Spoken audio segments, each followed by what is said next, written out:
तो चलिए स्टूडेंट, यहाँ पर मैं एक एक्सप्रेशन लेकर आया हूँ, differential equation of linear SHM. अगर ये बोर्ड के पेपर में 3 मार्क्स का आ जाए तो ये 3 मार्क्स किस तरीके से डिवाइडेड होते हैं वो मैं यहाँ पर बताऊँगा। देखिए, अगर कभी express the differential equation of linear SHM आ गया 3 नंबर के, तो यहाँ पर मैं कुछ स्टेप बताता हूँ, उन स्टेप को ध्यान रखें।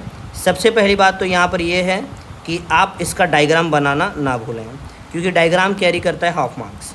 सेकेंड, इसका डिफाइन और उस डेरिवेशन का होता है एक्सप्लेनेशन, जैसे कि आप लेट, कंसिडर, ऐसे करके हम जब स्टेटमेंट स्टार्ट करते हैं तब, ठीक है।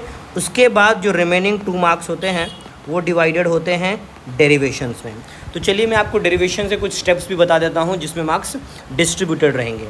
तो सबसे पहली बात यहाँ पर ये है कि टेक्स्ट बुक में देखो एक स्प्रिंग वाली आपको डायग्राम दी गई होगी जिसमें इस तरीके से बॉक्स को बनाया होगा। तो यहाँ पर जब हम बॉक्स को स्ट्रेच करते हैं एट पर्टिकुलर डायरेक्शन में एक्स डिस्प्लेसमेंट पे, तो यहाँ पर एक रिस्टोरिंग फोर्स डेवलप होता है। तो यहाँ पर इक्वेशन ऐसा बनता है कि restoring force is directly proportional with the displacement of that box. तो यहाँ पर माइनस साइन यही शो करता है कि डिस्प्लेसमेंट ऑफ द बॉक्स और रिस्टोरिंग फोर्स दोनों का डायरेक्शंस अपोजिट है। तो यहाँ पर जब हम प्रोपोर्शनलिटी को हटाते हैं तो यहाँ पर एक कांस्टेंट आता है -kx। तो यहाँ पर जो k है वो होता है स्प्रिंग कांस्टेंट, ठीक है। फिर उसके बाद हमें ये बात मालूम है कि F stand for ma, mass into acceleration. तो यहाँ पर मैं ma = -kx लिखता हूँ। और ये बात हमें भी मालूम है, जैसे कि आपको लिखना है कि वी नो a = d²x/dt², ठीक है। तो ये वाला डेरिवेशंस कहाँ से आता है मैं ये भी बताता हूँ आपको।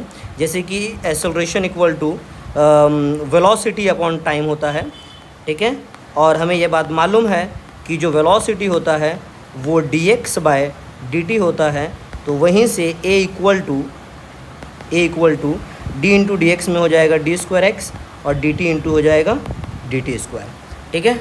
तो हम ये एक ही जो वैल्यू है जो एक ही जो यहाँ पर इक्वेशन बन के आ रही है d²x/dt², मैं इस इक्वेशन में पुट करूँगा m इंटू d²x/dt² = -kx, ठीक है।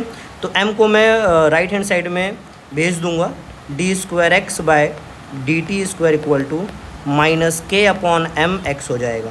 तो यहाँ पर एक कमाल की बात यहाँ पर मैं आपको बताता हूँ कि जो यहाँ पर k/m है उसको मैं यहाँ पर लिखता हूँ ω², ठीक है। तो यहाँ पर ये बात आपको मालूम होना चाहिए कि k/m = ω² होता है।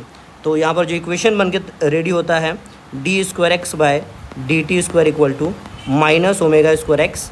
और फिर जब मैं इसको यहाँ पर लेकर आऊँगा लेफ़्ट हैंड साइड में, राइट हैंड साइड को d²x/dt² प्लस ω²x = 0। तो ये जो इक्वेशन आप देख रहे हो this is known as the differential equation of linear SHM. तो यहाँ पर मार्क्स कहाँ पर डिवाइडेड होते हैं मैं बता देता हूँ आपको। देखिए, सबसे पहली बात यहाँ पर ये है, मैं यहाँ पर रेड पेन से मैं यहाँ पर मार्क्स डिवाइडेड बताता हूँ।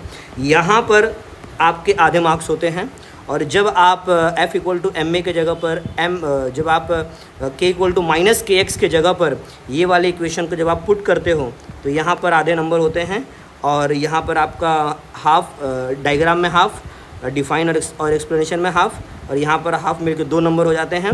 बाकी के आधे जो नंबर होते हैं, जैसे कि k/m = ω² का जब आप इक्वेशन लिखते हो तो यहाँ पर आधे नंबर डिवाइड होते हैं, और जो फाइनल इक्वेशन आप जो लिखते हो d²x/dt² प्लस ω²x = 0, यहाँ पर आधे नंबर डिवाइडेड होते हैं।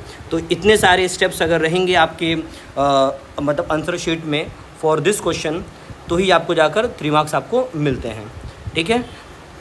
Thank you.